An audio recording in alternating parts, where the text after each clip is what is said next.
Malkajgiri MP ఈట్ల Rajendra అవగాహన లేకుండా దాడి చేశారని శ్రీహర్ష కన్స్ట్రక్షన్స్ ప్రతినిధులు ఆలూరి వెంకటేష్, విజయభాస్కర్లు తెలిపారు. రైతులు చెరుకు నరసింహగౌడ్, వెంకట నారాయణ, సురేందర్ రెడ్డిలతో కలిసి మీడియా సమావేశం నిర్వహించారు. కొర్రెముల గ్రామం సర్వే నెంబర్ 739 నుంచి 742 వరకు 47.25 కుంట్ల భూమిని 2007లో కొనుగోలు చేసినట్లు చెప్పారు. ఇక్కడ 2000 ప్లాట్లు అని జరుగుతున్న ప్రచారంలో వాస్తవం లేదని స్పష్టం చేశారు. ఈ విషయంలో ఎంపీ ఈట్లను స్థానిక రియల్ బ్రోకర్లు తప్పుదోవ పట్టించారని ఆరోపించారు. తమ స్థలంలోకి అక్రమంగా ప్రవేశించడమే కాక పేద మధ్యతరగతి ప్రజల నుంచి డబ్బులు వసూలు చేసి ఆ ప్రాంతంలో ఉద్రిక్త పరిస్థితులు తీసుకొచ్చారని ఆక్షేపించారు. తప్పుడు సమాచారంతో స్థానిక ప్రజాప్రతినిధి అక్కడికి ఆహ్వానించడంతో ఆయన్ను చూసుకొని రియల్ బ్రోకర్లు చెలరేగిపోయారని మండిపడ్డారు.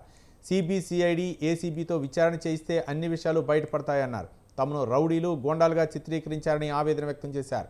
ప్రభుత్వం జోక్యం చేసుకుని భూమికి రక్షణ కల్పించడంతో పాటు తమపై దాడులు జరగకుండా చర్యలు తీసుకోవాలని కోరారు.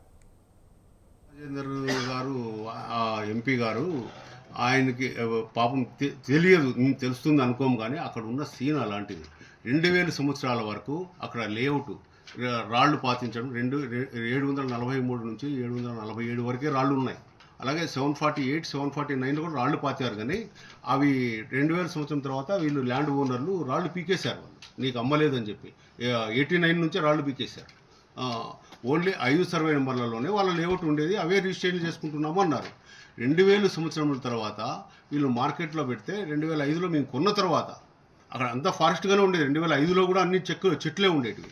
మేము కొన్న తర్వాత, వారు కొన్న తర్వాత వాళ్ళదైతే హుడా పొజిషన్లో ఉండేది. మొత్తం టేక్ చెట్లే ఉండేది, చుట్టూ వాళ్ళ దానికి ఫెన్సింగ్ కూడా ఉండేది. ఈ ల్యాండ్లో కూడా టేక్ ఫారెస్ట్ ఉండేది, ఎటువంటి రాళ్ళు లేవు. మేము కొన్న తర్వాత ఎంక్రోచ్మెంట్లు జరిగినాయి. అందరూ రాత్రి వచ్చేసి ఇప్పుడు ఎలాగైతే గౌరవ ఎంపీ గారు వచ్చి అందరితో వచ్చేసి ల్యాండ్ మీదకి అప్పుడు జేసీబీలు పెట్టేసి రాళ్ళు సాఫ్ చేయడం మొదలుపెట్టారు. అదేవిధంగా 2005లో అంతవరకు ఉన్న పెండింగ్ ప్లాట్ల వాళ్ళు, రియల్టర్లు అమ్మిండే వాళ్ళందరికీ వాళ్ళు ఉసిగొల్పేసి రాత్రి రాళ్ళు పాతుకోవడము, ఈరోజు లేని రాళ్ళు రేపు పాతేస్తారు. ఆ విధంగా పాతేసుకుంటూ వస్తూ ఉంటే వాళ్ళని ఆపుకోవడము, మేము కేసులు పెట్టడము, వాళ్ళు కేసులు పెట్టడం, అట్లా వండుకొని ఆ విధంగా జరిగింది. తర్వాత మేము కూడా డిక్లరేషన్ సూట్ ల్యాండ్ ఓనర్లు డిక్లరేషన్ సూట్ ఫైల్ చేశారు.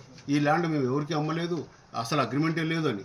దాంట్లో అవార్డు వచ్చి కేసు గెలిచాం, ఇంజెక్షన్ వచ్చింది. దాన్ని వాళ్ళు హైకోర్టులో ఛాలెంజ్ చేశారు.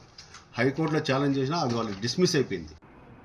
7 ఎకరాల 20 గుంటల స్థలం అర్బన్ ల్యాండ్ సీలింగ్ది 1989లోనే గవర్నమెంట్ తీసుకుంది, టేక్ ఓవర్ చేసింది. అది 89 నుంచి 2009 వరకు ఇది ప్రభుత్వ ఆధీనంలోనే ఉంది.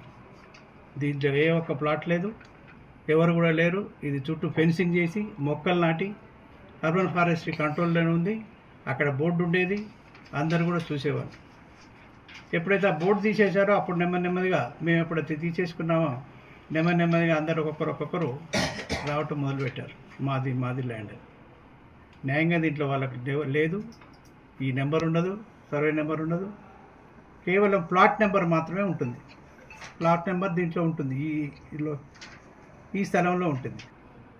7 ఎకరాల 20 గుంటల స్థలం